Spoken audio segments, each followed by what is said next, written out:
his honour, and honour, in the Viking world, was sacred. It was a man's armour. Lose that, and you lose everything.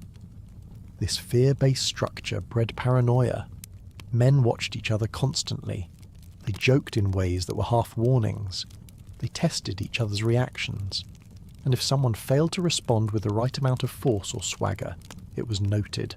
That man might find himself challenged in public, insulted in private, or avoided altogether. He was no longer safe. I've always found it sad that so many Viking men lived like they were in a constant audition for manhood. In this environment, it's no surprise that violence became normalised, not just on the battlefield, but in homes, in ceremonies, and in sex. Young boys learned early what was expected, and if they didn't learn fast enough, someone made sure they did. The violence wasn't random. It was taught, justified, and even celebrated, because in their minds, it protected them from being degraded. Of course, there were exceptions. There were probably quiet couples who loved each other gently, communities where these extremes were less visible. But the fact that sagas, laws, and oral traditions all echoed the same message tells us that the pattern was real, the threat was real, and the fear of being seen as passive shaped lives more than any sword or axe ever did.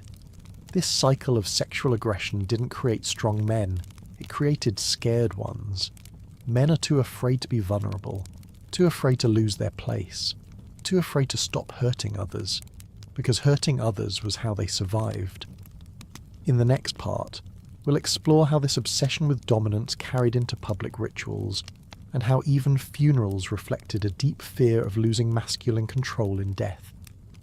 The Viking obsession with dominance did not stop at defending personal masculinity or controlling women. It extended into the battlefield and political sphere, but not in the way you might expect. While some cultures celebrated victory with banners and trophies, Viking raiders sometimes used the bodies of their defeated enemies as a message, not just with swords or axes, but with acts of sexual symbolism meant to humiliate and destroy a man's standing even after death.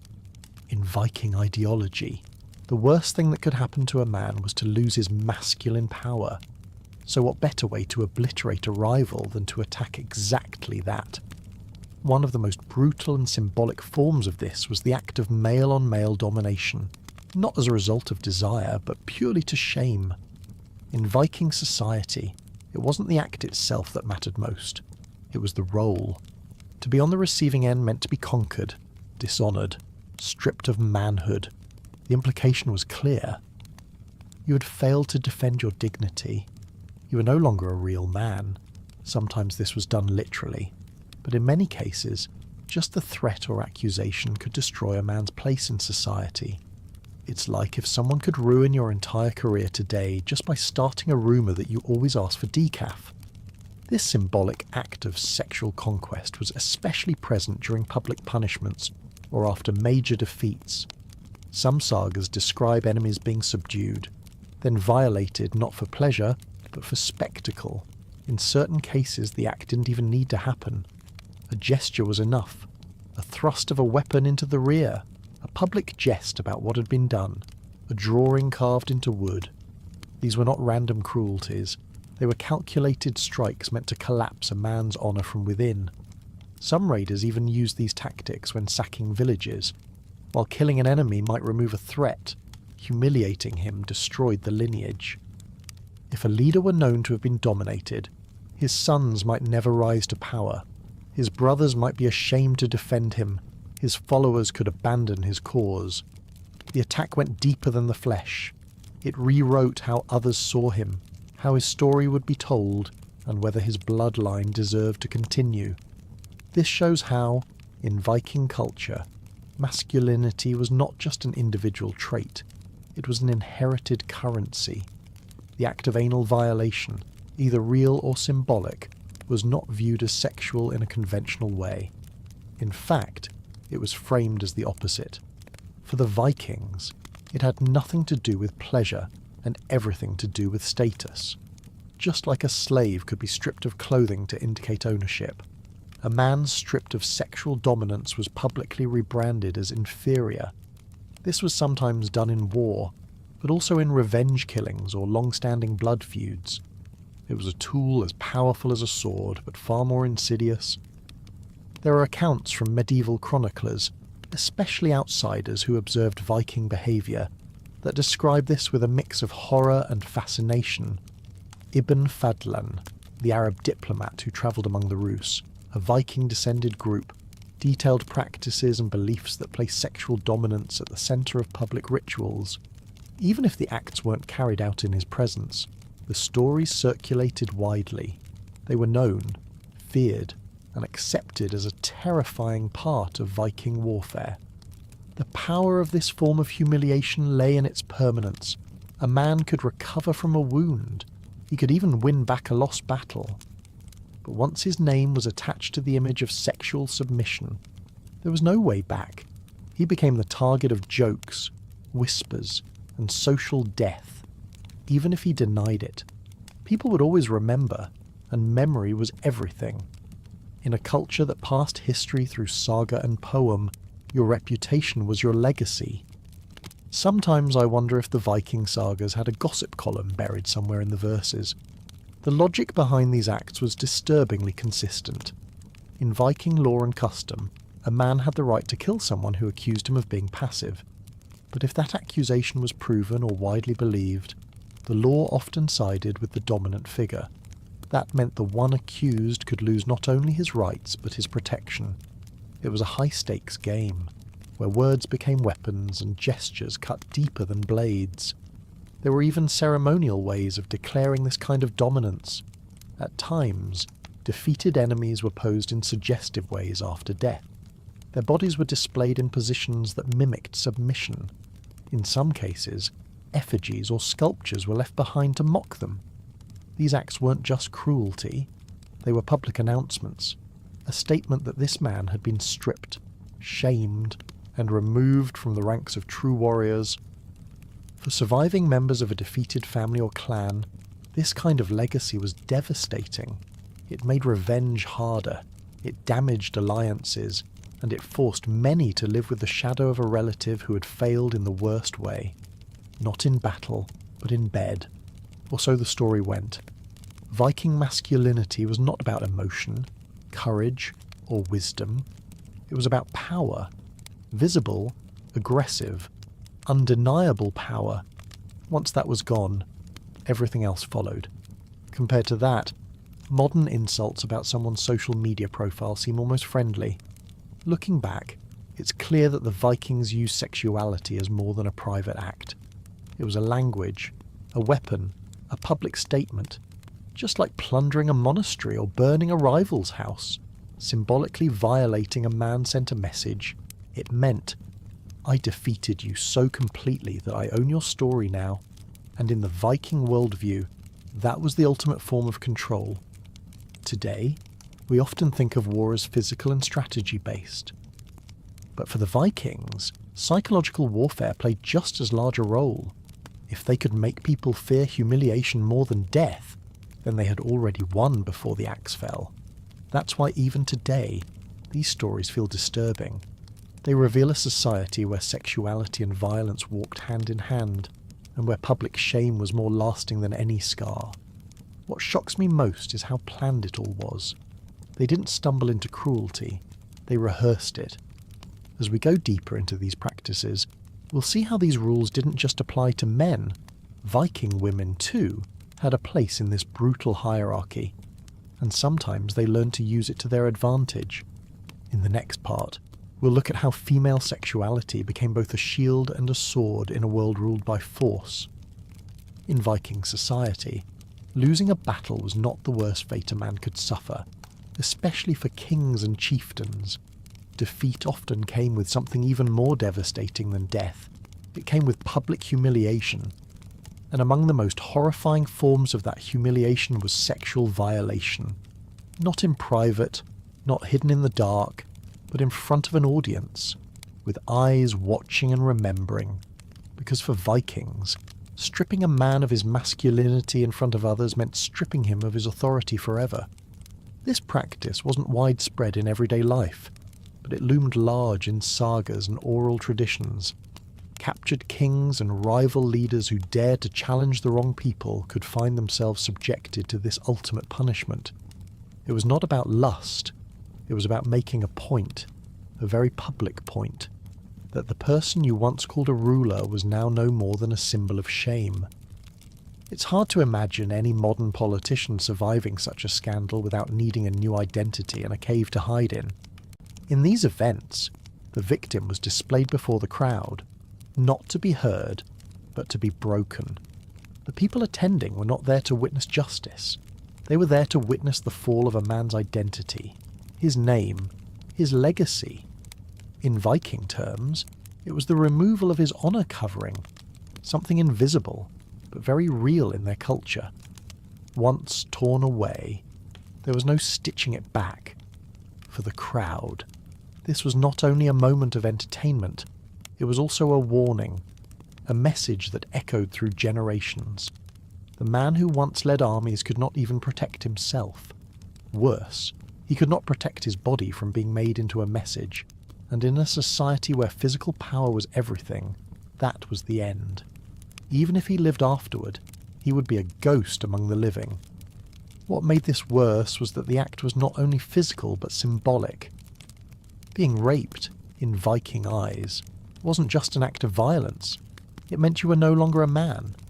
You had crossed into the category of the used, of the submissive, and in their hierarchy, there was no place lower. From that moment on, your voice carried no weight. Your sword meant nothing. Even your kin might refuse to avenge you, because doing so could stain their own names.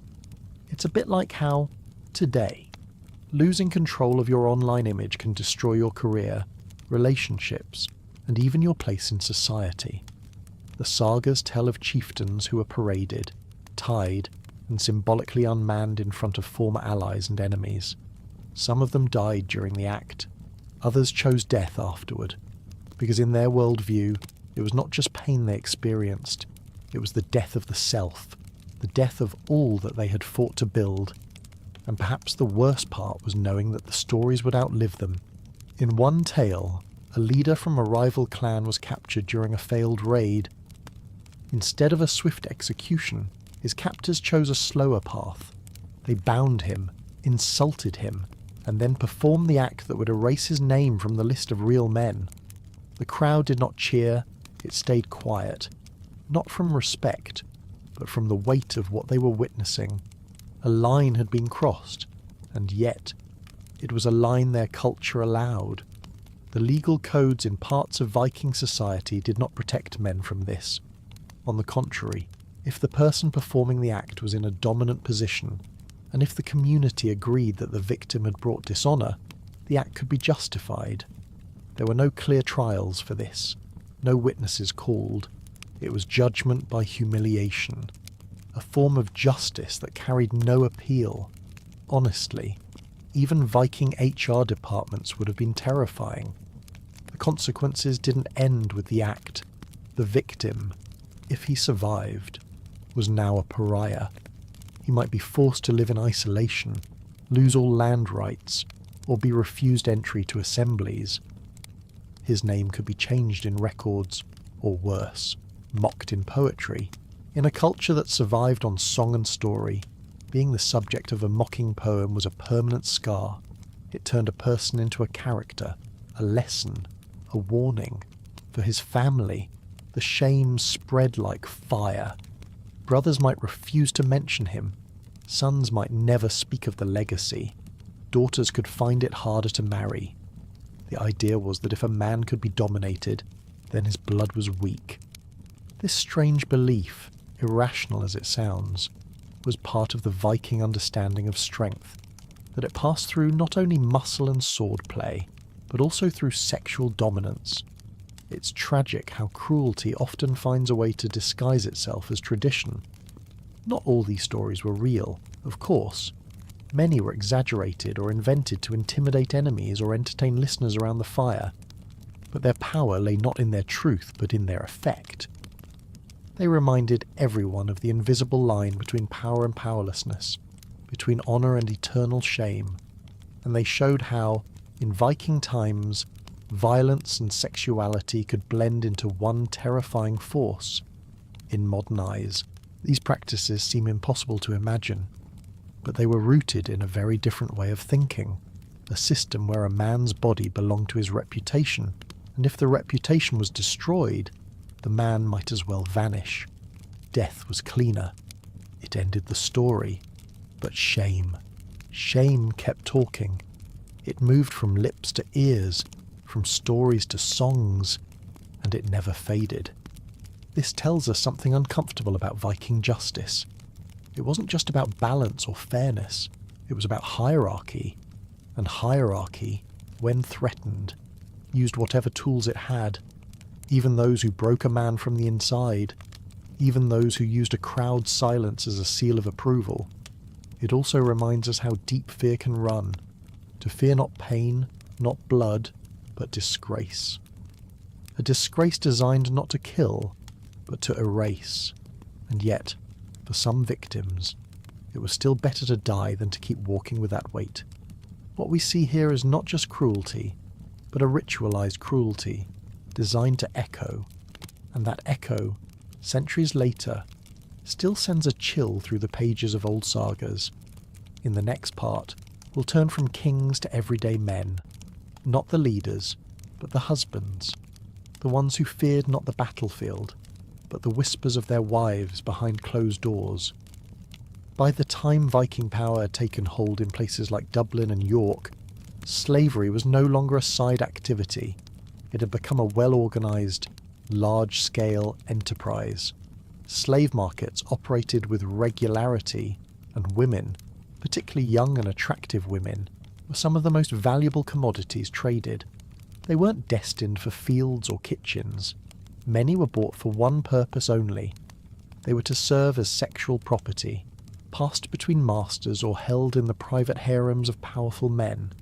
In these markets, merchants didn't bother with subtlety. They inspected women in front of buyers. Age, health, and appearance determined price. Those considered especially beautiful were often withheld from open sale, and instead kept as personal concubines by the wealthiest raiders or local warlords. Others were shipped to distant lands. There are records of Viking traders selling women as far as the Islamic world, where European slaves fetched high prices. Slavery wasn't a byproduct of war, it was often the reason for it. A successful raid didn't just bring back gold or cattle, it filled the ships with captives. Women were chained below deck, sometimes naked, sometimes injured, and always terrified. Once brought back, they were rarely given names. Most were referred to by place of capture or physical traits. Their fate depended entirely on their captor's whim. It's darkly ironic that some people today talk about Vikings as symbols of rugged independence, when so much of their society was built on exploiting the powerless. Slavery in the Viking world wasn't hidden. There was no shame in owning a sex slave. In fact, it was often considered a sign of wealth and success. The more slaves a man kept, the more influential he appeared. Some men had so many they could afford to gift a few to allies or share them during feasts as twisted demonstrations of generosity. The practice was woven into rituals, power plays, and even diplomacy. There was no legal protection for slaves. If a woman resisted, she could be beaten or killed without consequence. Some men even boasted in poetry or runestone inscriptions about the women they took. These weren't coded messages. They were meant to be read, remembered, and feared. A woman's value was measured by how she pleased her owner, and how long she could be kept submissive. Some were forced to bear children who then grew up as property themselves. There were slave quarters in the homes of the elite, not just tucked away corners, but entire sections designated for sexual service. These spaces were built with little privacy. Beds were made of straw or fur, often shared between captives. Some slaves were kept pregnant continuously, as their children would also become property. This system wasn't improvised. It was maintained across generations. What shocks modern historians is how normalised all of it was. There's little moral debate in the surviving texts. Even Christian monks who witnessed Viking raids focused more on looted treasures than on the captured women. In their eyes, the destruction of a church was more tragic than the enslavement of dozens of girls. The silence speaks volumes. It's hard to imagine now, but in Viking society, capturing a woman and claiming her body was a path to prestige, not prison. The Viking economy depended heavily on the slave trade. Dublin, for instance, grew into a bustling hub precisely because of its human market. Ships came and went carrying captives from Ireland, Scotland, and Wales. The money made from selling slaves helped build ships, fund campaigns, and sustain local power. It was not a hidden underworld. It was the beating heart of commerce. Even in sagas that describe romantic love or noble warriors, slavery is always present in the background. Sometimes the hero frees a captive, but more often, he claims her. There are no happy endings for these women. If they escaped, there was no home to return to. Their status as used property often meant they were rejected even by their own people. That rejection could be worse than captivity itself. Resistance was rare. Survival meant obedience. Some women tried to win favour by becoming indispensable in the household. Others clung to their children as a reason to endure. Escape was nearly impossible. In foreign lands, they had no allies, no language, and no legal status. A few were bought out by sympathetic Christians or monks, but those were exceptions, not norms. I find it deeply unsettling that an entire economy could run smoothly while treating human beings like livestock, and nobody blinked. The trade did have rivals. As Christianity spread, some church figures tried to limit or regulate slavery, but they often failed. Viking lords had more power than bishops in many regions, and wealth from slaves ensured loyalty among warriors. As long as demand remained, the supply continued. There were even attempts to ritualize the selection of slaves. Some markets had appointed officials to oversee fairness not for the captives, but for the buyers. Prices were recorded, disputes were settled in local courts. The system had rules, but none protected the enslaved. They were catalogued, taxed, and traded like any other resource. In a few cases, women born into slavery became concubines who rose in influence. Some managed to gain partial freedom through bearing sons whom the father later recognized. But that path was rare and came with its dangers.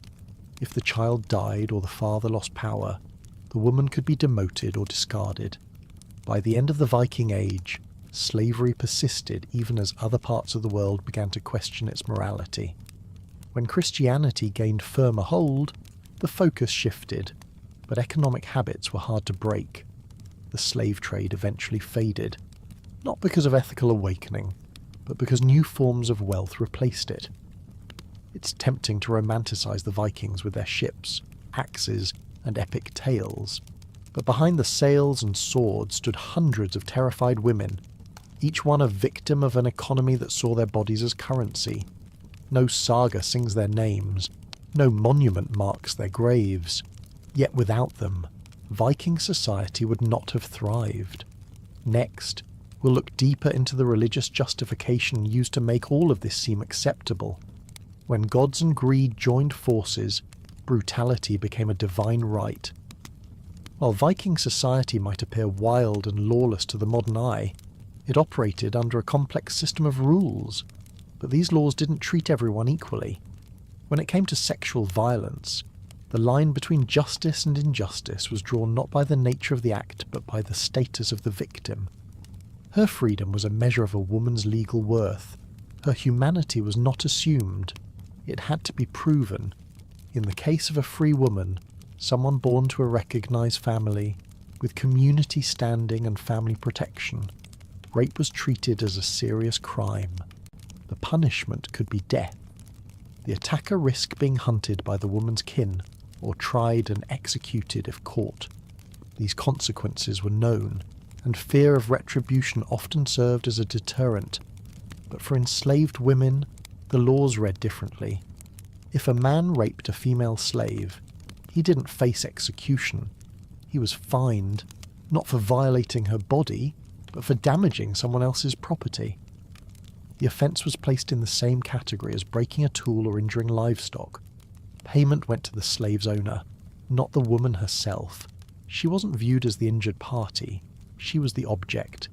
It's painfully absurd that a man could be fined more for stealing a cow than for violating a woman, just because she was enslaved. This system wasn't a loophole, it was intentional.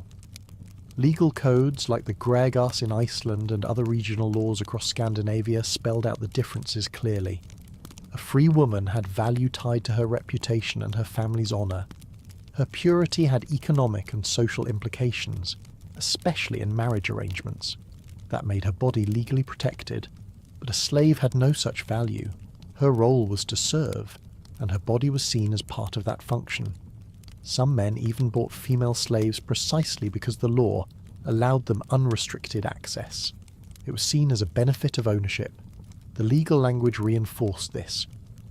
Phrases in the text described slaves as available for use, and there were even market listings that highlighted a slave's sexual availability as a selling point.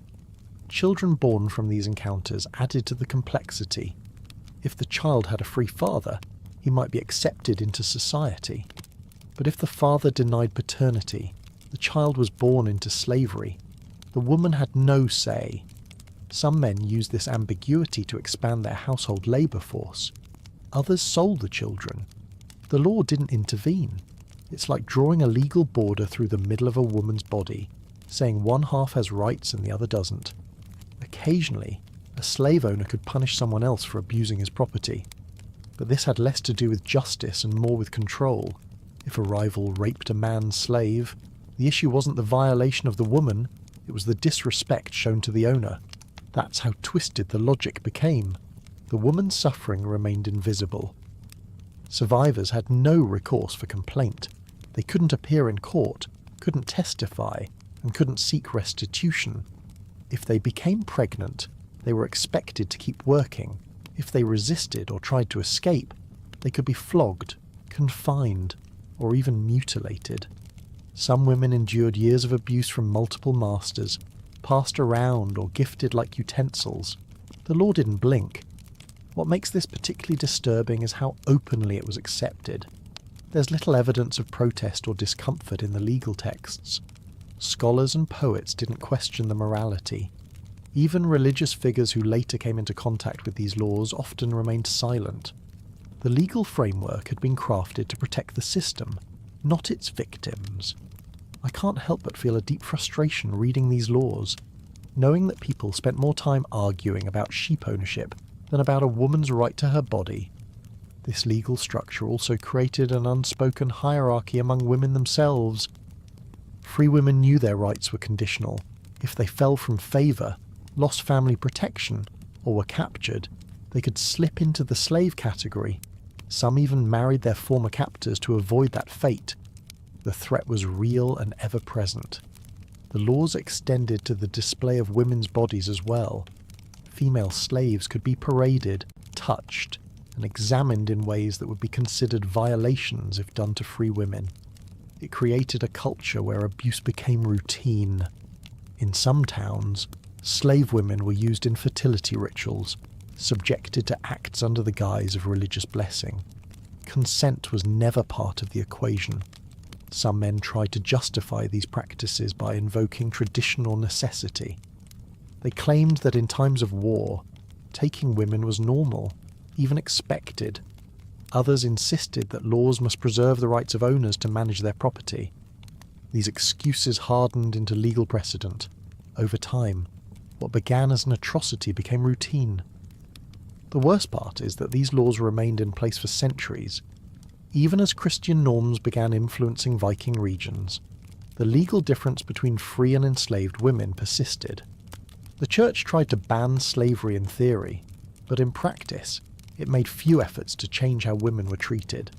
As long as slaves remained economically useful, the system stayed intact. In a way, these laws reveal how the Vikings weren't just brutal, they were brutally organised. Their cruelty wasn't chaotic, it was systematic. The more one studies these codes, the more one sees how law and violence work together. The law didn't exist to prevent abuse, it existed to regulate it. Victims became lines in a ledger, and justice was a transaction. Eventually, as Viking influence declined and local rulers shifted toward more centralised governance, some of these laws were repealed or replaced, but not before generations of women had suffered under them. Their stories remain largely unrecorded. No court transcripts, no memorials, just scattered references in legal scrolls and market ledgers. It's tempting to look back and say, that was a different time, but every system is built by choices, and the Viking laws chose power over compassion. They chose property rights over human rights, and they made sure that women at the bottom had no voice at all. In the next part, we'll explore how these legal structures were reflected in Viking storytelling. Even in their myths, the same patterns of power, control, and silence can be found. Stories of Viking brutality were not limited to what they did. Sometimes, it was what people feared they might do that caused the most damage. In certain cases, entire villages surrendered before a single sword was drawn. The raiders knew this. They let their reputation do the work. Whispers of terror travelled faster than sails. That whisper carried tales of violence, fire, and sexual humiliation. Many of those stories turned out to be true, but the real power lay in how people reacted to the possibility of them being true. Viking leaders understood that fear could achieve more than steel. They used it strategically. Villages that heard rumours of previous atrocities often chose to abandon their homes or offer tribute, hoping to avoid destruction. This tactic saved resources and reduced casualties. For the Vikings, it was an efficient way to conquer. It didn't require as many ships or as much blood. Just fear, just memory, just a suggestion.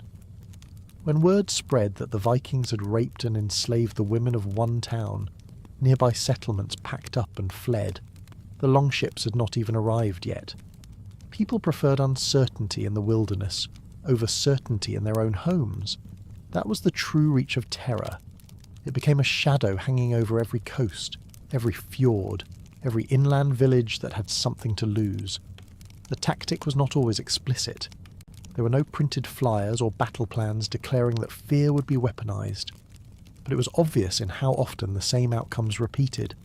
People yielded not to physical attacks, but to the fear of losing their bodies, their dignity, their families. And the Vikings encouraged this. They rarely tried to correct the rumours. Sometimes, they even added to them. It's a bit like spreading bad reviews about yourself so people stop arguing with you. When you become the monster in everyone's story, you don't have to lift a finger to frighten them. The silence of an incoming raid was often worse than the noise, because in silence, the imagination filled in the blanks. Over time, the psychological weight of Viking conquest grew.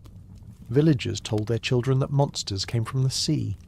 Priests warned their flocks to stay faithful or face punishment like the coastal settlements. Local leaders submitted gifts ahead of time, hoping to avoid attention, diplomacy born from desperation. The Viking Age was not just about blades. It was about building a presence so terrifying that people chose compliance before conflict. In many cases, sexual violence was not even required. The memory of it was enough. When survivors returned with tales of humiliation, those stories spread farther than any raiding party. This cycle turned fear into infrastructure. It kept people obedient. It discouraged rebellion. It broke resistance before it had time to form.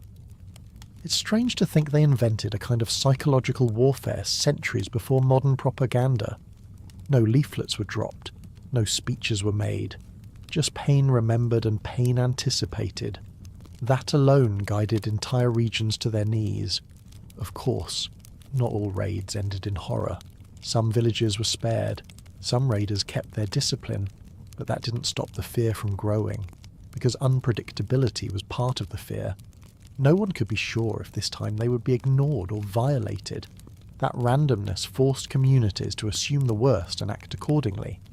I think the scariest part is that fear worked better than fighting. Entire provinces collapsed without a single battle. The Vikings could march in and take what they wanted because people had already surrendered in their minds. In that sense, The real invasion happened long before the sails reached the shore. This strategy had economic benefits too. Less fighting meant fewer casualties on both sides. It meant raiders could move quickly, gathering wealth and slaves without long engagements. The efficiency was terrifying. They didn't just raid bodies, they raided minds. That emotional plunder left deeper scars. Trauma lasted longer than broken walls. Families separated by fear never found one another again. Communities that once stood proud now scattered across forests and mountains, unwilling to return. The physical destruction could be rebuilt. The mental damage endured. In many cases, local rulers tried to hide their fear. They built palisades. They trained militias. But none of it mattered when the people themselves chose flight over fight. Armies crumbled because no one believed they could win. It's hard to rally troops when the memory of defeat arrives before the enemy. Women bore the brunt of this terror, whether or not they were ever touched. The threat hung over them constantly. Their value became tied to purity and survival. That made them even more vulnerable. They were targets not just of violence, but of rumour and shame. In many regions, the fear of rape shaped migration, defence, and diplomacy. Sometimes, even noble families abandoned their estates. Castles were traded for exile. Wealth was hidden in wells or buried in fields. The landscape itself held evidence of this fear. Long after the Vikings left, people dug up their own memories along with their valuables. Stories turned into bones. Bones turned into history. Imagine a company firing its CEO because someone heard Vikings were hiring. That's how disproportionate the reaction could be. Fear did not scale with facts, it scaled with imagination. And the Vikings, knowingly or not, used that to their advantage. I personally find this tactic even more unsettling than open war. It means they didn't always need to fight to win. They didn't need to spill blood to take land. Just being terrifying was enough. That's power in its purest form, not strength, but influence.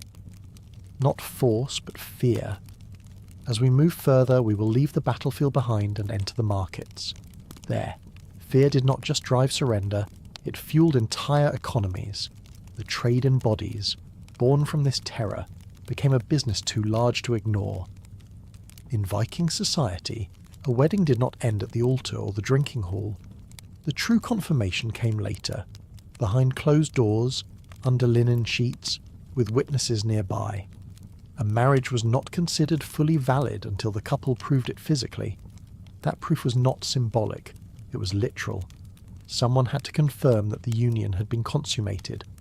Without that moment, witnessed in some form, the marriage could be challenged or dismissed altogether. This may sound invasive, but it was standard practice. In many Viking households, especially among the wealthy or noble families, the bedding ceremony was semi-public. Trusted members from both sides of the family might wait outside the room. In some cases, they were even permitted to enter and observe just enough to verify that physical contact had occurred. This was not treated as entertainment, it was serious business. Marriage meant property, alliances, inheritance, and status. Without consummation, none of those rights were secure. The bedding cloth, often plain linen, became legal evidence. If blood was present on the sheet, it confirmed that the bride was a virgin and that intercourse had taken place. This cloth might be shown to the family, preserved for legal disputes, or even referenced in inheritance trials. If no blood appeared, or if witnesses were not satisfied with what they heard or saw, the entire wedding might be called into question. It's as if your marriage license today came with a required photo of your bed afterward. While shocking to modern sensibilities, for the Vikings, this was part of maintaining order. Proof mattered. Words were not enough. A bride's purity and a groom's performance were both expected to meet community standards, not just personal ones. The pressure on the groom was immense. It was not simply about physical ability, it was about honour. Failing to perform on the wedding night could mean shame, lawsuits, or even divorce. If the bride's family believed the husband was unable to complete the act, they had the right to pursue compensation or annul the marriage. This was not hypothetical. Viking law codes and sagas describe such cases, with men forced to defend their bedroom actions in front of elders and councils. I can't imagine a worse start to married life than being summoned to explain what didn't happen in bed. That kind of scrutiny would make anyone anxious. Yet for the Vikings, it was normal. A man's ability to fulfill his sexual duty was a measure of his fitness to lead a household. It proved that he was healthy, virile, and capable of producing heirs. Anything less was a potential disaster for both families. For women, the expectations were equally high. While much focus was placed on the bloodied sheet as proof of virginity, the consequences of failing to produce that proof varied. In some cases, the woman was blamed. In others, the man was accused of lying or being physically weak. Accusations could fly in both directions.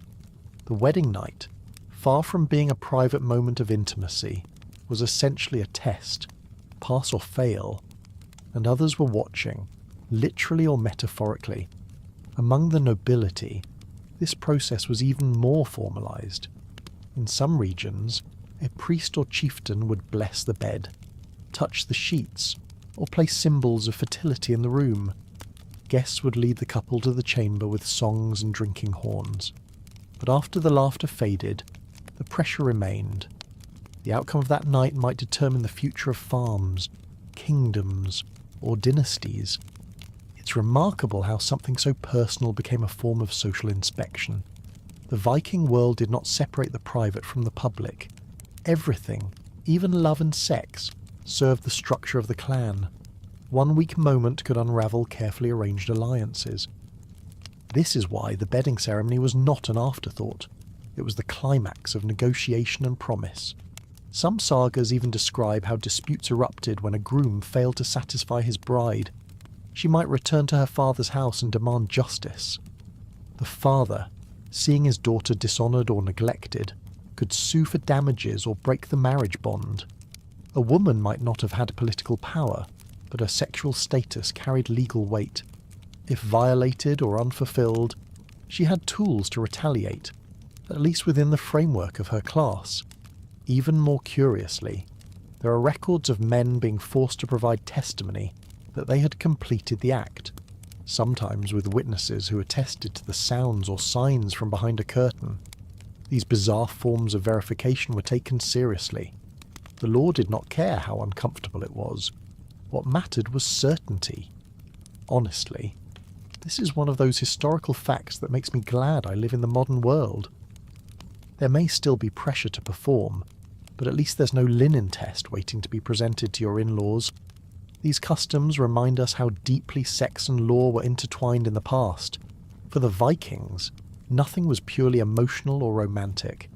Everything had a purpose. Everything had a function.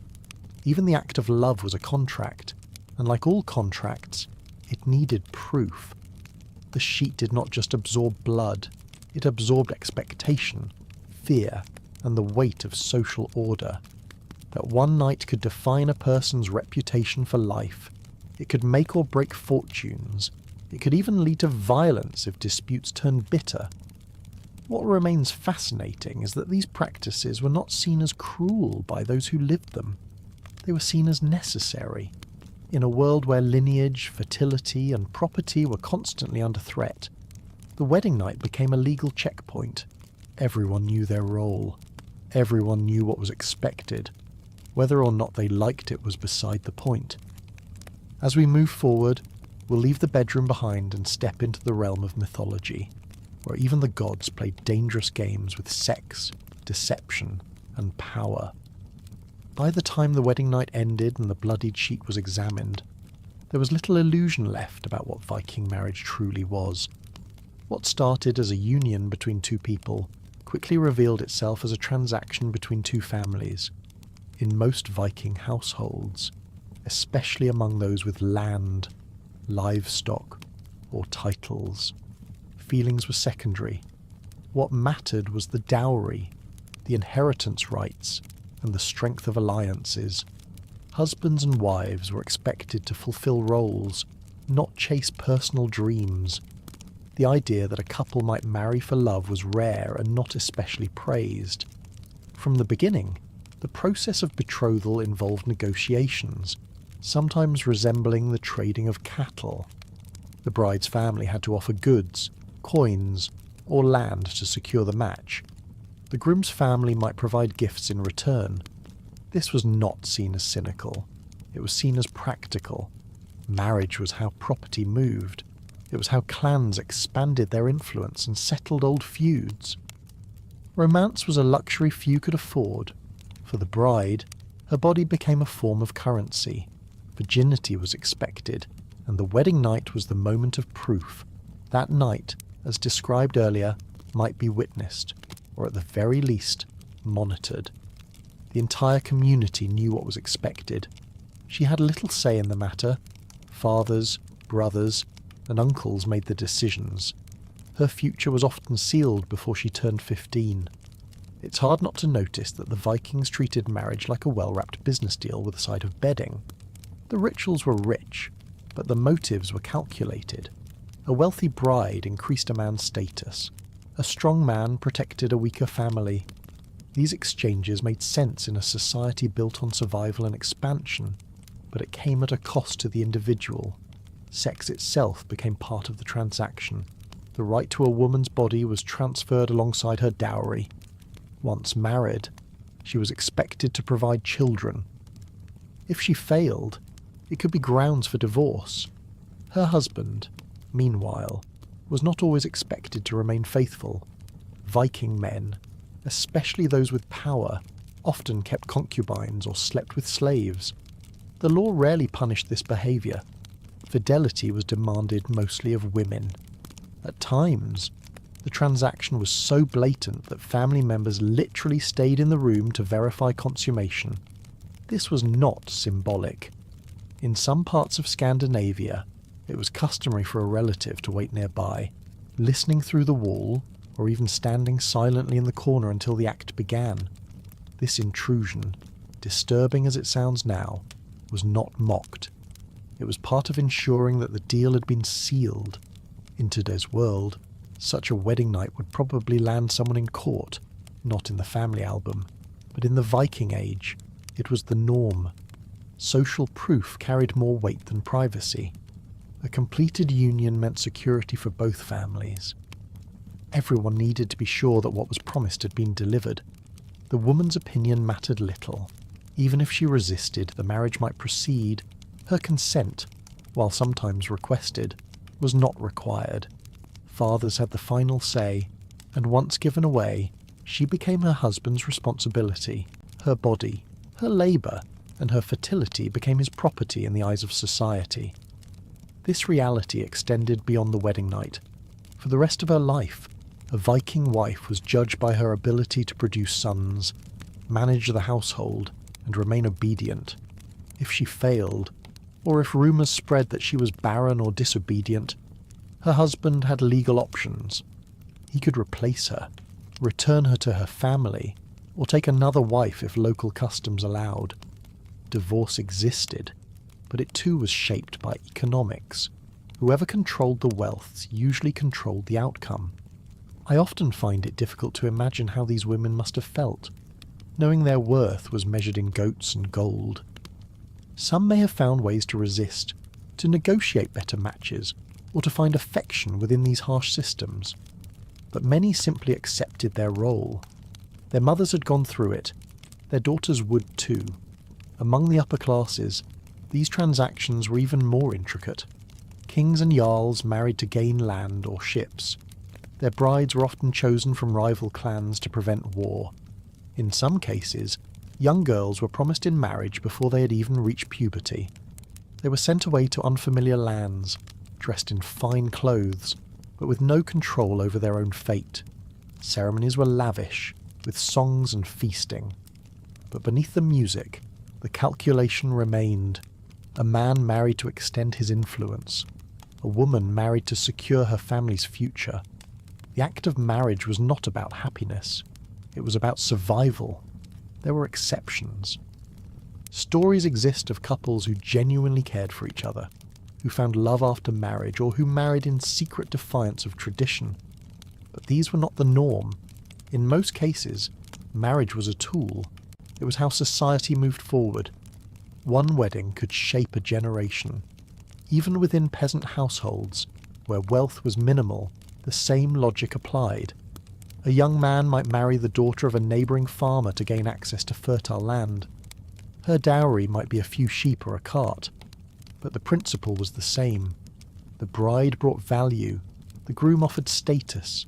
Their union was a bargain, signed with a feast and sealed with a bed. The idea that love would come later was a hope, not a plan.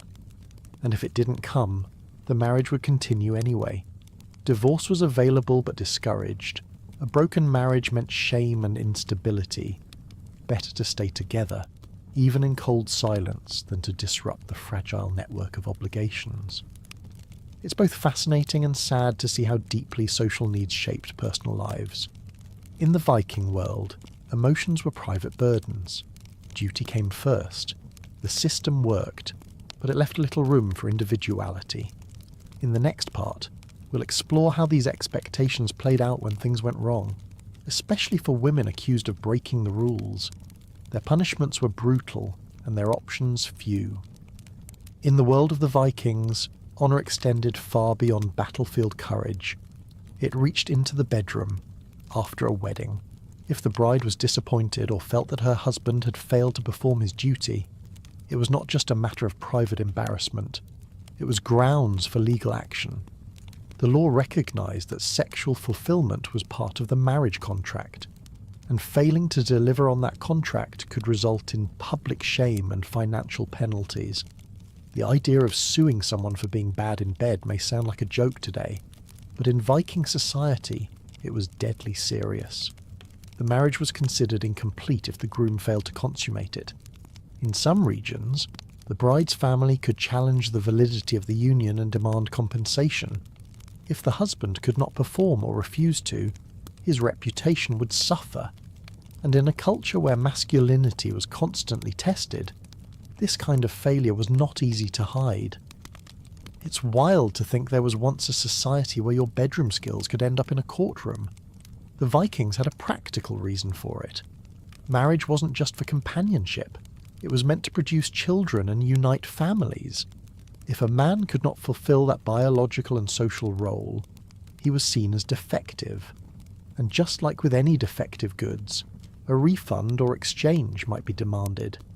In some laws, there were specific terms for this. A man who failed to satisfy his bride could be labelled unfit. This wasn't just a social insult.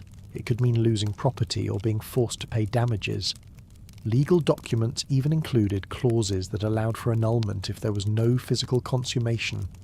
The bride, or more often her family, had the right to present evidence, and witnesses could be called. That evidence might be medical or symbolic. Blood on the bedsheets was one form of proof, but it was not always present. The word of the bride carried weight, especially if supported by her relatives. If the husband had enemies, they might use the occasion to humiliate him further. What began as a private matter could quickly become public gossip. His standing in the village or clan could be damaged beyond repair. In some places, a husband could be given time to try again. But if he failed a second time, there were no more chances. Compensation was required. Sometimes, the marriage would be dissolved. Other times, the wife would remain, but her family would be given goods, silver, or livestock to make up for the insult. It was an attempt to balance the social equation. The pressure on men was enormous. Performance in the bedroom became another form of combat, another test of worth. A young man who boasted of conquest before marriage might find himself humbled if he could not live up to his claims. His bride might laugh behind closed doors. Worse, she might talk. That talk could travel, and once it did, his chances of remarrying or earning respect were gone. In modern terms, imagine being rated like a broken product and having to pay damages for a bad honeymoon. Of course, today's laws no longer operate that way. But in the Viking world, where almost everything was tied to family reputation, nothing was off limits. not even the most private acts. Some sagas mention cases where a groom's failure led to bloodshed. If the wife's family felt insulted or tricked, they might retaliate. What began as a quiet accusation could escalate into clan violence. A brother might feel dishonoured, a father might demand revenge. This was not only about the couple, it was about family pride. It's hard not to feel sympathy for both sides in this arrangement. The bride, possibly a teenager, was pressured to deliver proof of her purity and now forced to complain about something intimate. The groom, maybe nervous or inexperienced, is now branded as unmanly. Neither one had much control. Both were trapped in a system that reduced human connection to expectation and tradition. It was not just newlyweds who faced this scrutiny. Widows who remarried also had to prove the success of their new unions. If they had children from a previous marriage, their fertility was considered tested, but if not, the pressure remained. The husband had to prove he could do what was expected. In such cases, failure carried even more shame. These legal and social expectations served to uphold the Viking ideal of strength and virility. A man who failed to satisfy his wife was seen as weak. Weakness had no place in Viking society. Everything about their world rewarded dominance. Even love was expected to look like conquest. At times, these laws led to strange rituals. In some regions, if the groom was rumoured to be unfit, a village elder might be asked to confirm his manhood. This could mean awkward interviews or, in extreme cases, physical examinations. These practices were not common everywhere, but they highlight the level of obsession with male performance. The anxiety this created must have been intense. Young men feared failure. Fathers feared shame. Families feared the cost of returning a bride. The wedding night became a trial, and success meant everything. The joy of marriage was buried under a mountain of expectations. Some tried to cheat the system. There are stories of couples faking consummation, staining sheets with animal blood, or bribing witnesses. But such tricks were dangerous. If discovered, they led to harsher punishment, and worse, they undermined the very fabric of trust between families. Over time, as Christianity spread and local customs changed, some of these rules softened. But during the peak of Viking culture, they were real and rigid. The line between personal failure and public disgrace was very thin. It always surprises me how something as intimate as sex was treated with the same cold logic as land or cattle. In the end, Viking marriage was never about two people. It was about families, honour, and legacy. And in that framework, failure in the bedroom became failure in life. In the next part, we'll look deeper into what happened when women, not men, were accused of sexual shortcomings. Their punishments were no less cruel, and the expectations they faced were just as harsh. Among all the shocking customs in Viking society, perhaps none is more disturbing than what happened during the funeral of a powerful leader. Death did not only involve mourning, it became a ritual of dominance, legacy, and ritualized sexual violence. And at the centre of it all was one woman, a slave, chosen not for her closeness to the dead, but for her role as an offering. Her final hours were not quiet or private. They were public, brutal, and filled with acts that still haunt historians today. The most detailed account of this ritual comes from a 10th century Arab traveller named Ahmad ibn Fadlan. He witnessed a Viking funeral on the banks of the Volga River and recorded what he saw. A nobleman had died.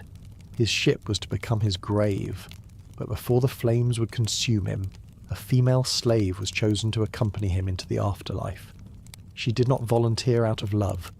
She was selected, or more accurately, forced. Once chosen, the woman was treated like a sacred object. She was washed, dressed, paraded, and told that she would soon join her master. Her body was to carry his spirit forward. But before that, the most unsettling part of the ritual began. She was passed from man to man. One by one, members of the tribe had intercourse with her. Some did it gently, others roughly. It was not about pleasure. It was about charging her with what they believed was life force. It's hard to imagine a more horrifying farewell party than one that ends with public rape and a funeral pyre. And yet, in the logic of Viking death rituals, it made sense. They believed the dead needed strength in the afterlife. That strength could be passed through sexual energy. So the woman's body became a vessel for that transfer. Her suffering was ignored. Her consent is irrelevant. In the final moments, she was taken aboard the ship. Her master's body lay on cushions, surrounded by weapons and goods. The woman, broken and resigned, was placed next to him. A priest or elder came forward. In some versions, he gave her a drink laced with herbs. In others, he whispered words meant to calm her. Then, as drums beat, she was stabbed to death. Sometimes once, sometimes many times. Her body, still warm, was arranged next to the corpse of her master. Fire was set to the ship. The wind carried the flames high. The people watched. They sang. They believed they had honoured their leader. They believed the slave girl had become something more than a servant, that she had helped him cross into the next world with strength. But what they really created was a moment of unimaginable cruelty, masked as sacred duty. Looking at this through a modern lens, it feels like a mix of a funeral, a crime scene, and a cult initiation. Yet no one was punished, no one hid. This was tradition. It was recorded in detail, celebrated even, and it was not a one-time event. Archaeological finds suggest similar rituals happened in multiple regions, with slight variations. What is perhaps most chilling is the ritual's theatrical nature. Everyone had a role. The woman's screams were not silenced but heard. The people sang louder. They believed that her cries gave power to the fire, that her pain fueled the soul of the dead man. This was not hidden violence. It was a spectacle. It always unsettles me how something so openly brutal could be seen as holy. But in Viking society, violence was not evil if it served tradition. The line between sacred and savage barely existed, and once it was crossed, no one looked back. The funeral was a stage. The dead man is the star. But the woman, forced into the final act, carried the weight of the story. In some cases, she was told she would be honoured in the afterlife, that she would sit beside her master in the halls of the gods. But such promises were empty. No one asked what she wanted. Her body was used. Her name was never recorded. Some scholars argue that not all Viking funerals were this way, and that the account by Ibn Fadlan described a specific tribe, not all Norse people. That may be true, but the presence of similar customs in burial sites from Norway to Russia suggests a wider pattern. Whether it happened often or rarely, the fact remains that it did happen, and it was accepted. People have tried to excuse it by saying it was just the culture, but culture does not erase pain, it only wraps it in ceremony. For the slave girl, her last day was not about belief or meaning, it was about endurance. Her suffering became tradition. Her voice was drowned out by fire and song. The idea that sex could cleanse, charge, or empower the dead shows how distorted things became. Instead of love or respect, death was paired with dominance. The man who died still ruled, even in silence, even in ashes. His authority stretched beyond breath, enforced by the violence inflicted on another. There are reports that some women volunteered for this role, that they saw it as an honour. But even then, it is hard to separate true choice from social pressure. In a world where women had little value unless attached to a man, being part of a great man's death might have seemed like a better fate than being sold again. But a choice made under fear is no choice at all. The use of sex in Viking funerals blurs every line we draw between public and private, holy and obscene. It reminds us how deeply woven these beliefs were into the fabric of life and death. There was no moment of peace, no gentle passing. Everything was loud, hot, and violent, even the end. Sometimes I wonder what that woman thought in her final hour, lying next to a corpse, waiting for the blade. We will never know. All we have are the records of the men who watched, wrote, and kept her nameless. Next, we will enter the even murkier world of what Viking children were taught about sex and gender, when play and punishment started blending far too early. The stories of Viking funerals might sound like legends, but the soil of Scandinavia tells a quieter, more chilling truth. What was once recorded in words by travellers and scribes is now being confirmed with bones, ash, and burial ships. In places like Norway and Sweden, the land has preserved not only the bodies of the dead, but also the silent marks of what was done to them. These marks whisper of pain, of ritual, and of a culture where violence could be sacred if cloaked in tradition. One of the most famous discoveries is the Oseberg ship burial, found in a mound in Norway. Inside were two women. One was elderly, perhaps a queen or high-status priestess. The other was younger, her remains showing signs of a violent death. The placement of the bodies, the richness of the grave goods, and the overall grandeur of the burial suggest that this was no ordinary event. It was a ritual, and perhaps a sacrifice. Some researchers believe the younger woman was a servant or slave, chosen to accompany her mistress into the afterlife. Her death was not random. It was a message. That loyalty must continue beyond the grave, for a journey to the next world required not only riches and symbols, but blood. The way her body was arranged, the lack of defensive wounds, and the silence around her name all point to a controlled killing, likely done in ceremony. If modern funerals included stabbing a co-worker and burning them with the CEO, people might ask a few more questions. Yet for the Vikings, this was power on display, a final statement about hierarchy, about control. The Oseberg ship was a floating tomb, a declaration that even death could not separate master from servant, and this is not an isolated case. Across the Viking world, similar burial mounds have revealed troubling patterns. In some, the skeletons of women show signs of blunt force trauma. In others, there are multiple bodies placed unnaturally close, suggesting a mass ritual. Some graves even contain remnants of bindings or positioning that seem more ceremonial than accidental. These patterns tell a consistent story, that sexual and symbolic violence was woven into the death rituals of certain Viking communities. And not only for the powerful, in less elaborate graves, there are still traces of this mindset. A woman was buried with her arms crossed unnaturally tight, a shallow wound placed on the chest, not deep enough to kill, but symbolic in placement. It seems the afterlife was not simply awaited, but forcefully constructed. It feels like the Viking view of the afterlife was half religion, half theatre, and entirely terrifying. The ship became a stage. The participants had roles. The script required suffering, and the audience believed they were watching something divine. This belief did not only allow for violence, it demanded it. In several burial sites, archaeologists have found charms and objects linked to fertility and sexuality. Small carvings, tools used for grooming, and even herbs associated with arousal or menstruation.